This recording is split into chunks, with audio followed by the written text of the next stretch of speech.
अस्सलाम वालेकुम।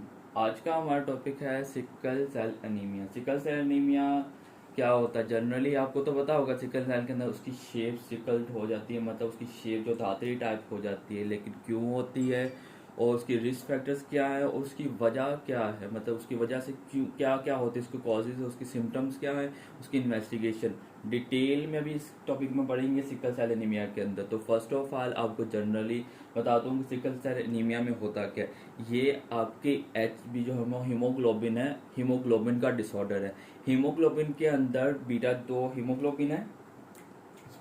हीमोग्लोबिन के अंदर क्या होता है, चार चेन्स होती हैं ऐसे। सपोज ये चार चेन्स है, ये दो अल्फा है और ये दो बीटा चेन्स है। ये इन बीटा चेन्स का डिसऑर्डर है। इन बीटा चेन्स के अंदर क्या होता है, बीटा चेन्स के अंदर म्यूटेशन होती है।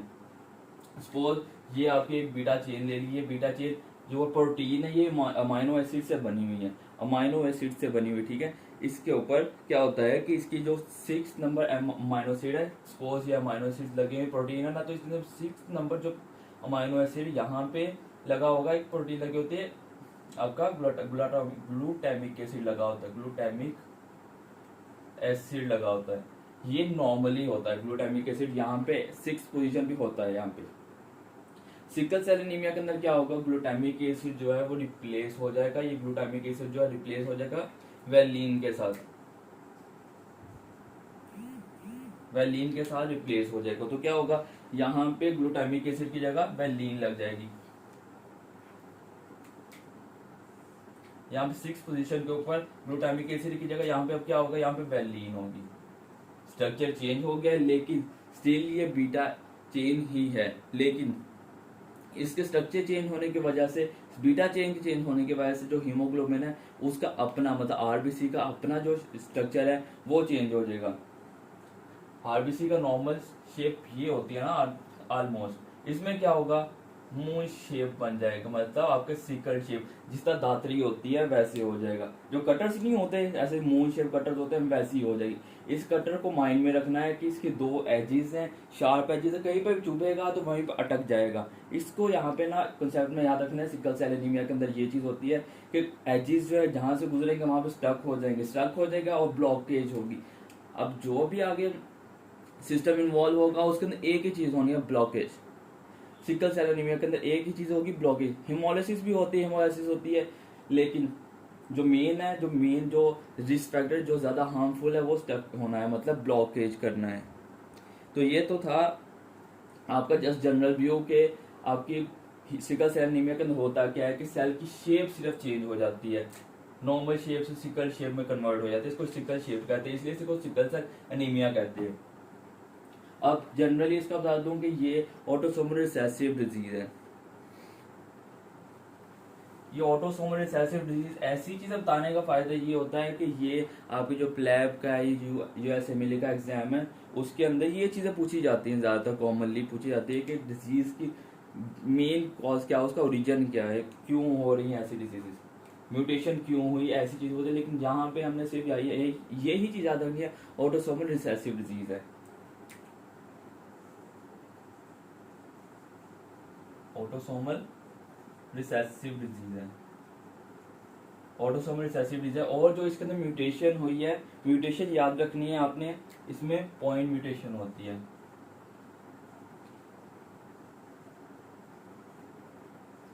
इसमें पॉइंट म्यूटेशन होती है। अब इसके फीचर्स बता देता हूं आपको।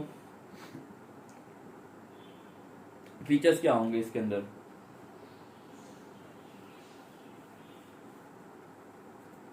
फीचर्स या फिर इसकी वजह से होने वाले सिम्टम्स की, सॉरी, सिस्टम्स की इन्वॉल्वमेंट।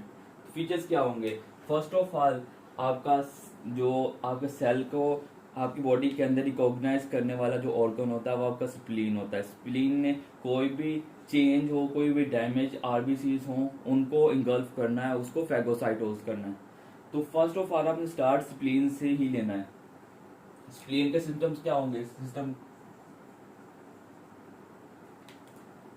स्प्लीन का क्या होगा, स्प्लीन में, स्प्लीन ने जो भी आरबीसीज आ रहे हैं सिकल शेप, उनको इनगल्फ करते रहना, खा खा के इसने मोटे हो जाना। तो फर्स्ट ऑफ ऑल क्या होगा, स्प्लीनोमेगाली हो जाएगी, स्प्लीनोमेगाली हो जाएगी। फर्स्ट इन द बिगिनिंग, जब बच्चा होगा, मतलब जो चिल्ड्रन होगा यंग एज के अंदर, स्प्लीन की स्प्लीनोमेगाली होती है, ये याद रखना है, आगे बताऊंगा इसके बारे में।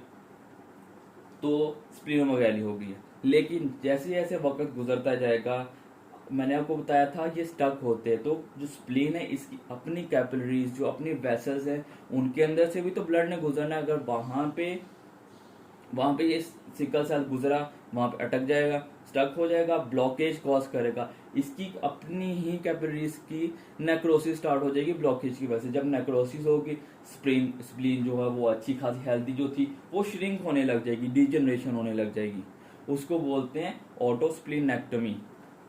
फर्स्ट अर्ली एज के अंदर क्या होगा, स्प्लीनेक्टमी होगी, सॉरी स्प्लीनोमेगाली होगी। देन उसके बाद इसकी ऑटो स्प्लीनेक्टमी हो जाएगी। स्प्लीनेक्टमी कहते हैं रिमूवल ऑफ स्प्लीन, लेकिन इसके अंदर क्या होगा, उसकी खुद ही डिजनरेशन हो जाएगी। ये लेट स्टेज के अंदर, लेट एज के अंदर होगी। जैसे जैसे एज बढ़ती जाएगी, इसकी स्प्लीन की अपनी कैपिलरीज ब्लॉक होती जाएगी और उसकी डिजनरेशन होनी शुरू हो जाएगी, नेक्रोसिस होने लग जाएगी, उसको कहेंगे स्प्लीनेक्टमी। सिकल सेल्स के अंदर जब भी आप स्प्लीन को चेक करेंगे, अगर तो बच्चा है तो बच्चे के अंदर आपको स्प्लीनोमेगाली ही मिलेगी। स्प्लीन ऑटोस्प्लीनेक्टमी रेयरली होती है, हो सकती है, चांसेस है। बच्चे के अंदर भी तो कैपिलरीज होती है, सारी बात है, स्प्लीन के अंदर वो भी ब्लॉक हो सकती हैं, लेकिन यहाँ पे ऑटोस्प्लीनेक्टमी होगी तो एडल्ट, जस्ट माइंड में रखना है, एडल्ट होगा तो ऑटोस्प्लीनेक्टमी होगी, यंग एज में होगा तो स्प्लीनोमेगाली होगी।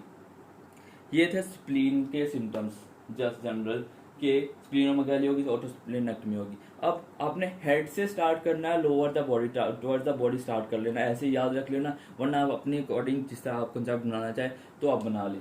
ये सारे जहां जहां जाएंगे वहां पे स्टक होंगे, वहां पे ब्लॉकेज कॉज करेंगे। तो ब्रेन से स्टार्ट करते हैं। ब्रेन में जाएंगे, आपके हेड में जाएंगे, ब्रेन की कैपिलरीज जो हैं उनको बंद कर देंगे, ब्लॉकेज कर देंगे, तो उसकी वजह से क्या होगा, ब्रेन स्ट्रोक हो जाएगी। जब ब्रेन इन्वॉल्व होगा तो ब्रेन स्ट्रोक हो जाएगा।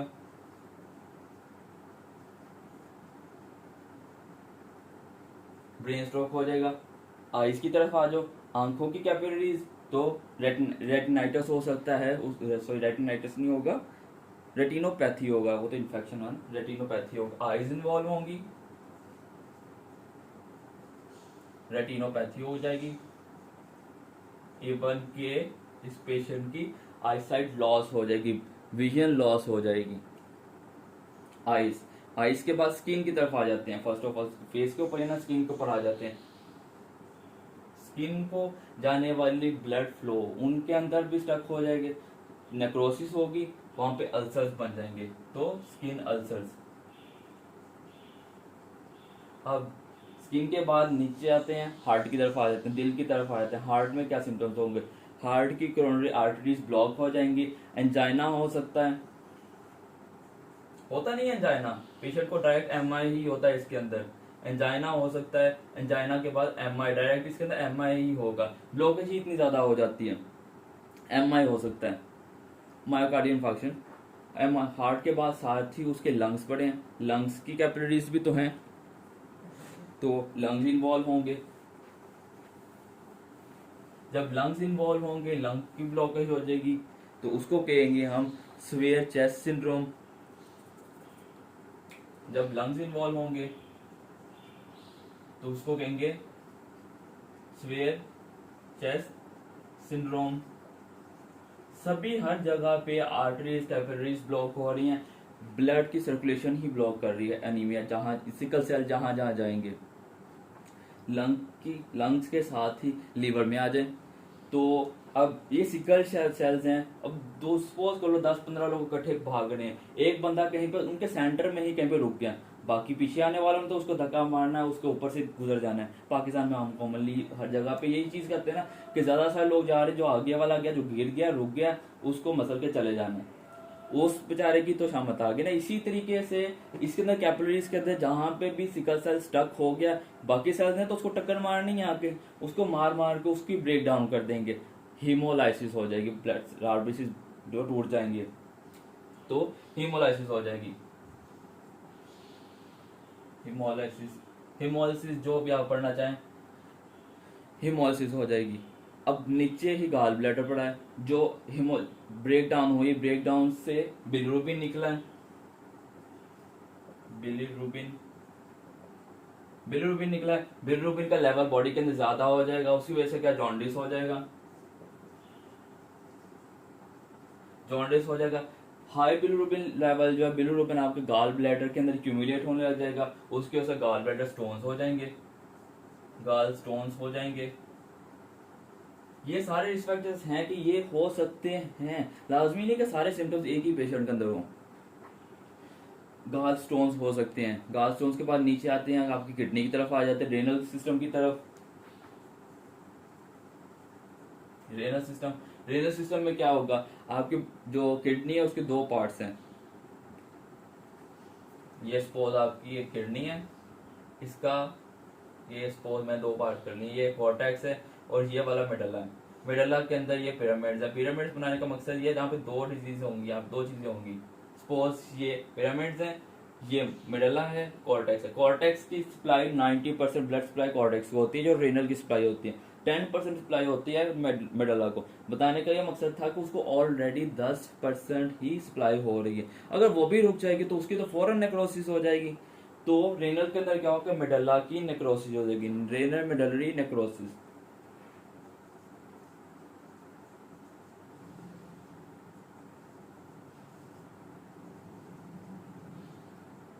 रेनल मेडुलरी नेक्रोसिस हो जाएगी। दूसरा पॉइंट यहाँ पे क्या होगा कि यहाँ पे पिरामिड्स हैं, यहाँ पे इनकी भी नेक्रोसिस हो जाएगी, इनकी नेक्रोसिस होगी। ये यहाँ पे पेपिलरी, पेपिलरीज मतलब आप इतना याद रखना, रेनल पेपिलरी नेक्रोसिस हो जाएगी। नेक्रोसिस सॉरी, रेनल नेक्रोसिस नहीं होगी, इसका इस्कीमिया होगा, मेडुलरी इस्कीमिया। यहाँ पे पेपियूल्स हैं, या इनकी नेक्रोसिस होगी, रेनल पेपिलरी नेक्रोसिस होगी, रेनल पेपिलरी नेक्रोसिस,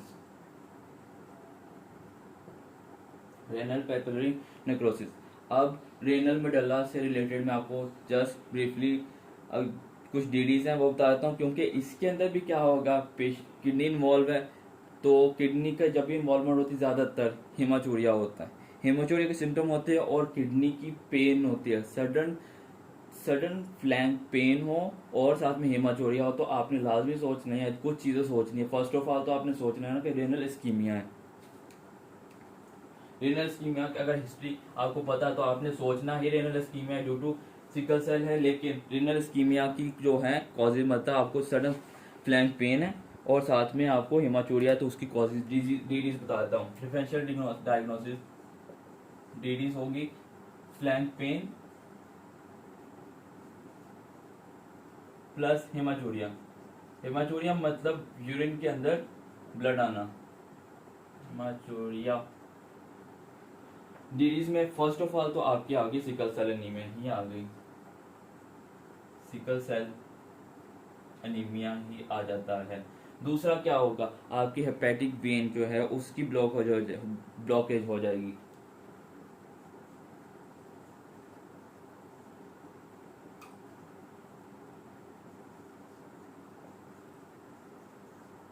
ये disease other than sickle anaemia है, उसकी कॉजेज डिफरेंट है। जब जो लिवर पढ़ेंगे तब उसको वहां पे डिस्कस करेंगे, यहाँ पे डिस्कस नहीं करना। जस्ट डीडी से आपको याद रखनी है, हेपेटिक वेन ब्लॉकेज होने की वजह से भी सडन फ्लैंक पेन होगी, आपकी वक्की में दर्द होगी, साथ में आपको यूरिन के अंदर ब्लड आएगा। ये दो कॉमन सिम्टम्स है, और भी सिम्टम्स होते हैं।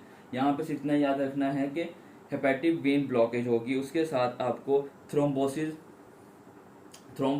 थ्रोम्बस की वजह से भी ब्लॉकेज हो जाएगी, इस्कीमिया होगा। तो रेनल वेन की ब्लॉकेज हो जाएगी थ्रोम्बोसिस की वजह से, रेनल वेन थ्रोम्बोसिस हो जाएगी। इन तीन डीडीज को याद रखना है, इनके अंदर सडन फ्लैंक पेन होगी, सडन फ्लैंक पेन होगी, साथ में हेमाचूरिया होगा। ये था किडनी का। किडनी से आप आ जाते हैं, अगर फीमेल है, फीमेल से रिलेटेड भी पढ़ लेते हैं। फीमेल्स के अंदर क्या होगा, फीमेल और अंदर बेबी तो है ना, बेबी भी अगर प्रेग्नेंट वुमेन है तो बच्चे के ऊपर क्या असर होगा? बच्चे का फर्स्ट ऑफ ऑल तो एफटीटी मतलब फेलियर टू थ्राइव हो सकता है, आईयूजीआर हो सकता है जो बच्चा है। उसके अलावा बच्चे की अबॉर्शन हो सकती है, सडन अबॉर्शन हो सकती है। फर्स्ट ऑफ ऑल तो आईयूजीआर होगा, इंट्रायूट्राइन ग्रोथ रिटार्डेशन, आईयूजीआर हो सकता है। बच्चा पैदा होने के बाद एफटीटी होगा, मतलब फेलियर टू थ्राइव होगा, failure to thrive, intrauterine growth retardation, failure to thrive. Pregnancy के अंदर ही क्या होगा? बच्चे की अबॉर्शन हो जाएगी। तो स्पॉन्टेनियस अबॉर्शन हो सकती है। अब ये हो गया, ठीक है। अब नीचे आ जाते हैं आपके जेनिटल ट्रैक्ट की तरफ। मेल्स के अंदर फनी है, लेकिन मेल्स के अंदर क्या होता है? Penile erection.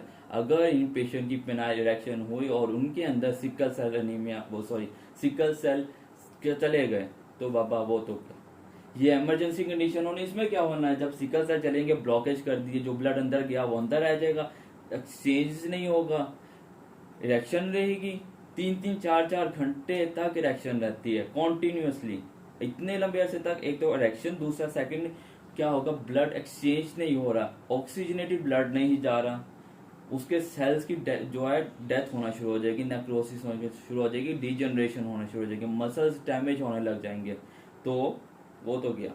अगर ऐसे पेशेंट ने अपना ट्रीटमेंट फौरी ना करवाया तो बाबा, तो अभी यहाँ पे आपने यही याद रखना है कि इस पेशेंट को अगर जो है जेनिटल ट्रैक्ट का सिम्टम ना है, पेनफुल पिनाइल इरेक्शन होगी।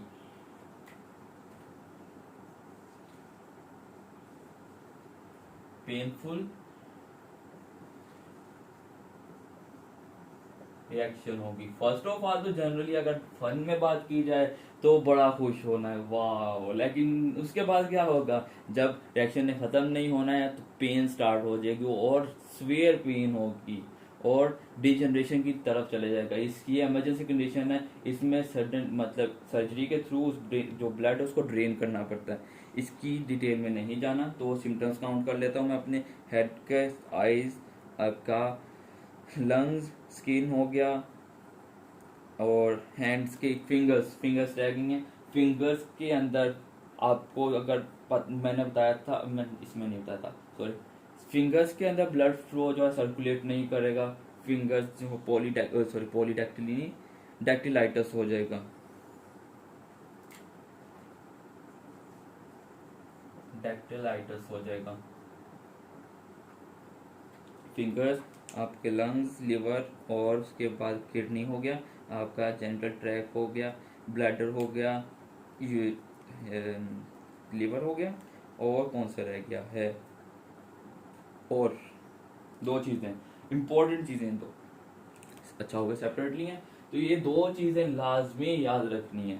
इन पेशेंट्स को पार्वो वायरस होता है, पार्वो वायरस, उनका इन्फेक्शन होने के चांसेस ज़्यादा होते हैं। इन पेशेंट को पार्वो वायरस जिस तरह देवदास के होता है ना, पारो से याद रख लेना, पार्वो वायरस B19, इनका इन्फेक्शन होता है। और जब भी पार्वो वायरस B19 का इन्फेक्शन होगा, पेशेंट को ए प्लास्टिक अनीमिया हो जाएगा। पेशेंट को ए प्लास्टिक एनीमिया हो जाएगा। ए प्लास्टिक एनीमिया क्या होता है? आपका total bone marrow shut down हो जाएगा। ए प्लास्टिक मतलब shut down of bone marrow. एक तो ये हो गया। दूसरा, सिकल सेल एनीमिया वाले पेशेंट को आपका एक साल्मोनेला की वजह से इन्फेक्शन होता है। मैंने बताया था ऑस्टियोमाइलाइटिस के अंदर बोन का इन्फेक्शन है। बोन के इन्फेक्शन के अंदर साल्मोनेला की वजह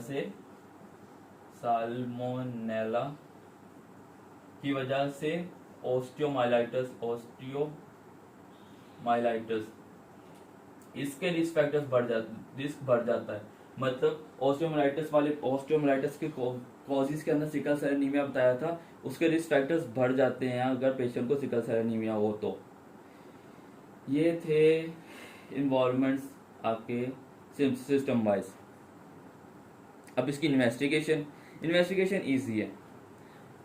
मैंने आपको बताया था कि जो सेल्स है आरबीसीज हैं उनकी शेप देखनी हो, शेप देखने के लिए फिल्म देखते हैं ना, मूवीज देखते हैं, फिल्म देखते हैं, तो फिल्म से याद रखना पेरिफेरल फिल्म या पेरिफेरल स्मेयर। तो बेस्ट इनिशियल टेस्ट क्या होगा?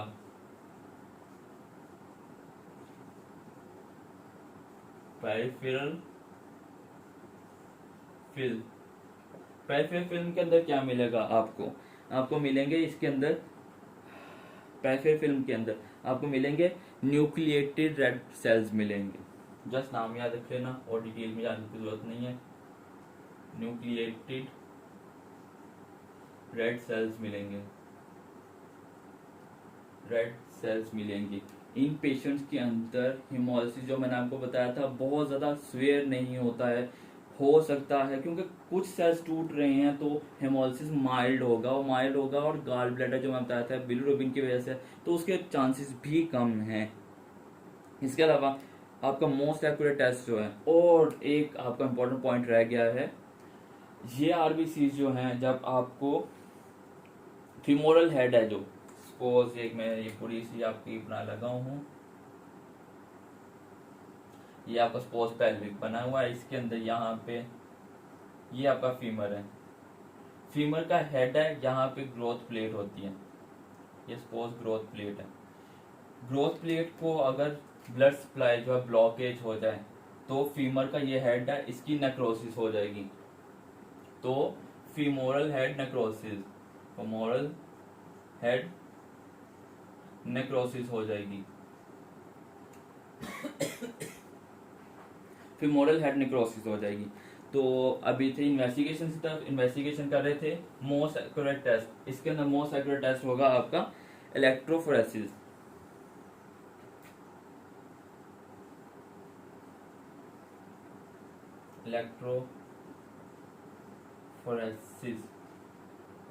इलेक्ट्रोफोरेसिस। और अगर आपने फीमोरल हेड को चेक करना है, फीमोरल हेड का इन्वेस्टिगेट करना है, तो मोस्ट एक्यूरेट टेस्ट ये सिर्फ फीमोरल हेड के लिए for femoral head necrosis. Femoral head ऐसे याद रखें, femoral head necrosis.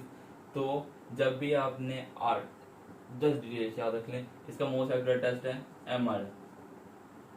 Investigation mainly रटा ही होते हैं, आपने रटा ही लगाना होता है, इनके अंदर कुछ की सेंस बनती है, और बाकी ये जो जब आप खुद एग्जामिन करेंगे तब आपको पता चल जाएगा इलेक्ट्रोफोरेसिस क्या होता है। यहाँ पे सिर्फ आपको नाम याद रखना है पेपर पॉइंट ऑफ व्यू से, इलेक्ट्रोफोरेसिस मोस्ट एक्यूरेट टेस्ट है, और पेरिफेरल जो फिल्म है उसके अंदर न्यूक्लिएटेड रेड सेल्स मिलते हैं।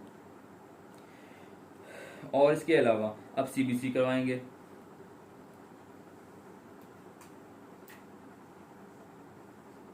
सीबीसी के अंदर हेमेटोक्राइट क्या होगा? हेमेटोक्राइट यूजुअली नॉर्मल ही होता है, इसके अंदर आरबीसी इतने ज्यादा नहीं टूट रहे, लेकिन ना टूट रहे हैं और ना ही वो साइज में छोटे हो रहे हैं। रेयरली मीन्स टू से बहुत लेस अमाउंट में कुछ पेशेंट के अंदर बहुत ज्यादा एनीमिया होता है, तो उसकी वजह से क्या होगा कि आपका हेमेटोक्राइट कम हो सकता है। तो आपने क्या करना है, हेमेटोक्राइट में भी डिक्रीज हो हेमेटोक्राइट।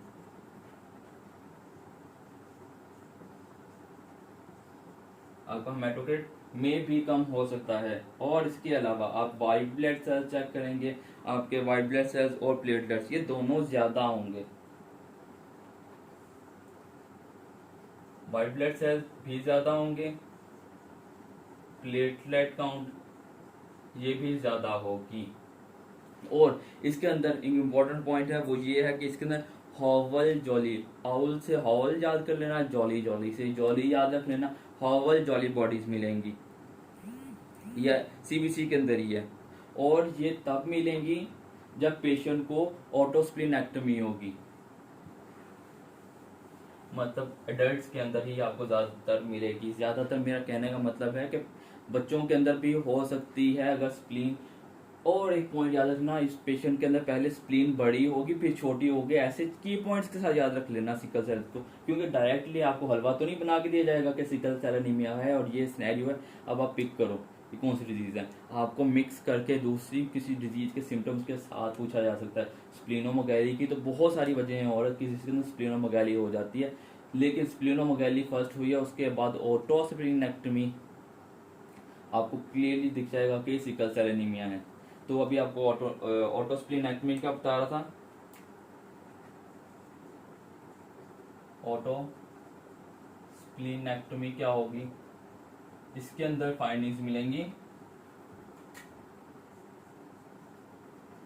हॉवल जॉली बॉडीज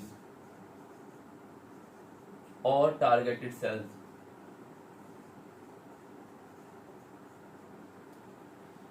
ये थी आपकी इन्वेस्टिगेशन सिकल सेल एनीमिया की।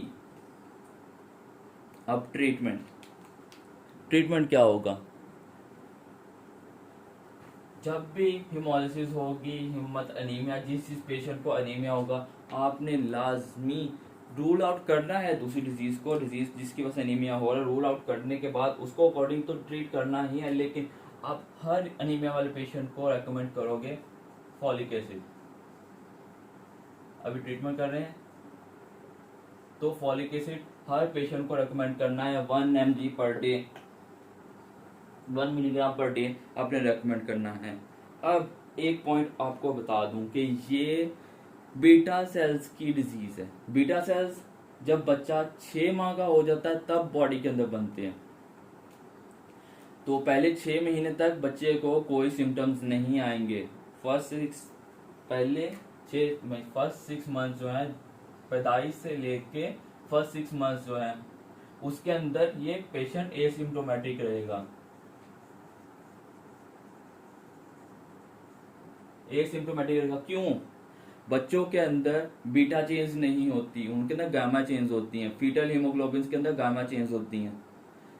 और 6 महीने के बाद जब 6 मंथ हो जाते हैं, 6 मंथ के बाद आपकी बॉडी के अंदर जो गामा चेंज है, फीटल हीमोग्लोबिन है, वो अडल्ट हीमोग्लोबिन के अंदर कन्वर्ट होना शुरू हो जाती हैं। पहले सिर्फ 2 अल्फा चेंज होती हैं और 2 गामा चेंज होती हैं, वो कन्वर्ट हो जाती है अल्फा और बीटा के अंदर। और जब बीटा चेंज आएंगे, बीटा चेंज के तो डिसऑर्डर है, उसके बाद सिम्टम्स आएंगे। तो ये याद रखने से आपको ट्रीटमेंट याद रहेगा। पेशेंट के अंदर अगर बीटा हीमोग्लोबिन हो ही ना, अगर वो ना नहीं होंगे तो ये डिजीज भी नहीं होगी। आपने क्या करना है, वो ड्रग्स यूज करनी है जिसके साथ जो बीटा चेंज है या तो गामा के अंदर कन्वर्ट हो जाए। तो वो ड्रग कौन सी है? हाइड्रोक्सी यूरिया, इजी है।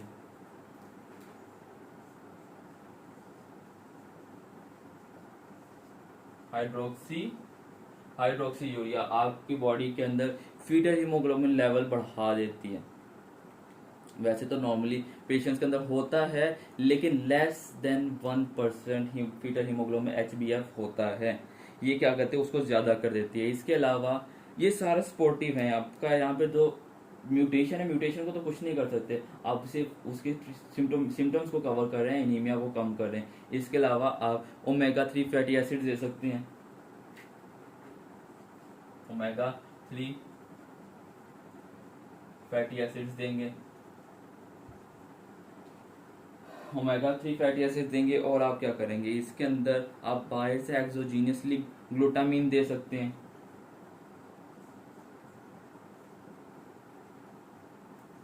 ये उसको चेंज तो नहीं करेगी, लेकिन उसके सिम्टम्स को कम कर देगी।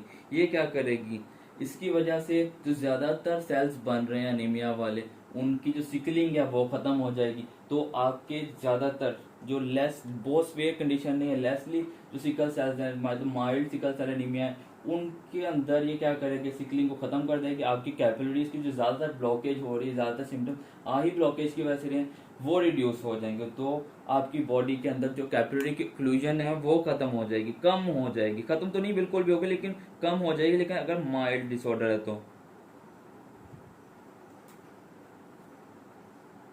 उसको कहेंगे एक्लूसिव डिसऑर्डर्स। अगर माइल्ड हो तो डिसऑर्डर्स फिर लिख देता हूँ माइल्ड के अंदर स्वेयर के अंदर आपका एक ही ट्रीटमेंट है, ब्लड ही चेंज कर दो। आप पेशेंट का ब्लड ट्रांसफ्यूज कर दो अगर पेशेंट स्वेयर कंडीशन है तो, मतलब सिकल सेल एनीमिया बहुत स्वेयर है, तो आपका ट्रीटमेंट ऑफ चॉइस जो है ब्लड ट्रांसफ्यूजन है।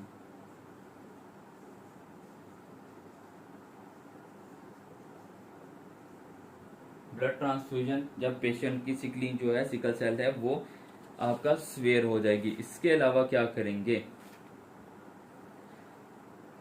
आप उसकी बोन मैरो ट्रांसप्लांट कर दो। तो स्वेयर कंडीशन को इमरजेंसी कह लो, इमरजेंसी ट्रीटमेंट जो है आपका, इमरजेंसी वो है आपका blood transfusion.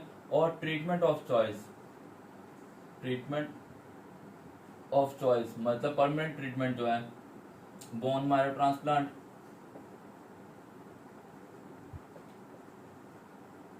Bone marrow transplant से क्या होगा, न्यू बोन मैरो है उसके अंदर वो डिसऑर्डर ही नहीं है जिसके अंदर ग्लूटामीन की जगह वैलिन लगना है, ग्लूटामिक एसिड की जगह वैलिन लगना है, तो सिकल सेल्स बनने ही बंद हो जाएंगे। और इसके साथ एक पॉइंट, दो पॉइंट्स याद रख लेना स्पॉट। एक पॉइंट तो ये है कि अगर आपको ए प्लस, वो तो मैंने बता दिया। दूसरा पॉइंट ये रखना है कि ये बच्चों के अंदर भी हो सकती है, तो पहली 16 साल की उम्र तक, अनटिल 16 मतलब 16 की एज तक आपने इस पेशेंट का हर साल जो है इसका ट्रांसक्रेनियल अल्ट्रासाउंड करना है, इसका ट्रांसक्रेनियल अल्ट्रासाउंड करना है, ट्रांसक्रेनियल अल्ट्रा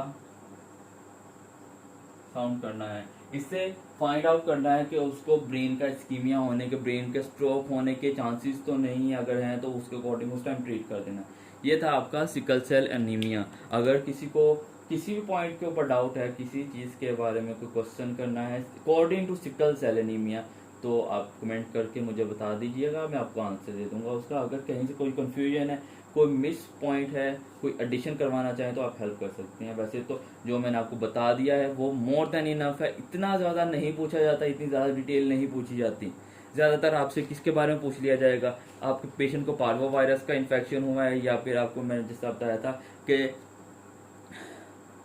आपको इन्फेक्शन हुआ है किसकी वजह से, साल्मोनेला की वजह से, तो उसका रिस्क फैक्टर किसने बढ़ाया, किस वजह से है, मतलब जो ऑस्टियोमाइलाइटिस से रिलेटेड पूछा जा सकता है आपको। और आपका पहले उसको सिनेरियो दिया होगा, फर्स्ट आपकी स्प्लीनोमेगाली हुई है, उसके बाद स्प्लीन ऑटोस्प्लीनेक्टमी हो गई, तो बताएं कौन सी डिजीज है, इस तरह पूछा जा सकता है। और ये याद रखना, एक मोस्ट इम्पॉर्टेंट पॉइंट लाजमी याद रखने वाला है, सिकल सेल एनीमिया वाले पेशेंट के अंदर जब भी, सिकल सेल एनीमिया वाले पेशेंट के अंदर जब भी जो हेमाटोक्रिट सडन ड्रॉप होगी,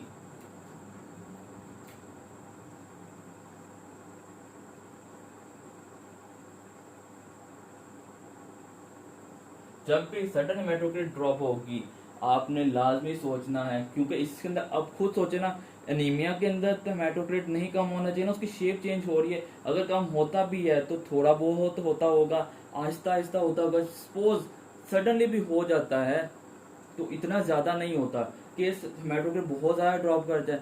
जब भी ड्रॉप करेगा आपने एक ही चीज याद रखनी है, बोन मैरो काम करना बंद कर गया। और बोन मैरो क्यों नहीं काम कर रहा, आपको मैं बताया था, पार्वो वायरस की वजह से, पार्वो वायरस की वजह। पार्वो वायरस का जब भी इन्फेक्शन होगा, ए प्लास्टिक एनीमिया होगा। ए प्लास्टिक एनीमिया मतलब bone marrow shutdown, bone marrow ही शटडाउन हो गया है, पीछे आरबीसी नहीं बन रहे, तो हेमाटोक्रिट तो ऑब्वियसली गिरेगा, क्योंकि आगे से हेमोलिसिस भी हो रही है। स्प्लीन अगर रिमूव नहीं किया है तो स्प्लीन उसको खा के खत्म कर रही है, या स्प्लीन की ऑटोस्प्लीनेक्टमी नहीं हुई है तो इतना ज्यादा हेमोलिसिस नहीं हो रहा होगा। इसके अलावा रिस्क फैक्टर्स बताना भूल गया था आपको। रिस्क फैक्टर्स में ये सिकल सेल एनीमिया जो है ट्रिगर होता है लो ऑक्सीजन की वजह से। रिस्क फैक्टर्स या ट्रिगर फैक्टर्स जो हैं,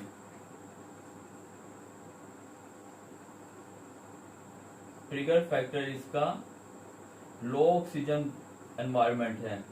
जब भी ऑक्सीजन का लेवल कम होगा, ये सेल्स कन्वर्ट होने शुरू हो जाएंगे सिकल्स के अंदर। अब आप खुद सोचो कौन कौन सी ऐसी कंडीशन है जिसके अंदर ऑक्सीजन का लेवल ड्रॉप हो जाएगा।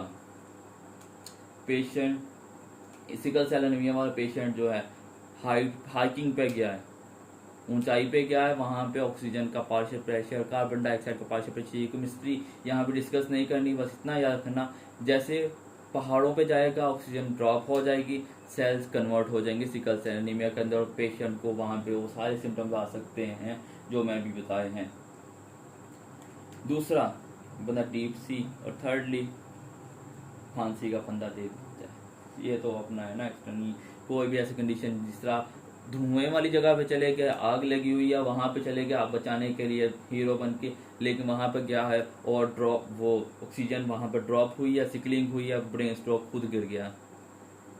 तो रिस्क फैक्टर सिर्फ याद रखना है, जहाँ पे ऑक्सीजन लेवल कम होगी पेशेंट वहां से लाजमी होके आया होगा जब भी सिकल सेल एनीमिया वाला पेशेंट आपके पास आएगा, और ये आपका सिकल सेल एनीमिया होगा और कुछ नहीं बचा अकॉर्डिंग टू मी के सिकल सेल एनीमिया के अंदर इससे ज़्यादा बताया जाए।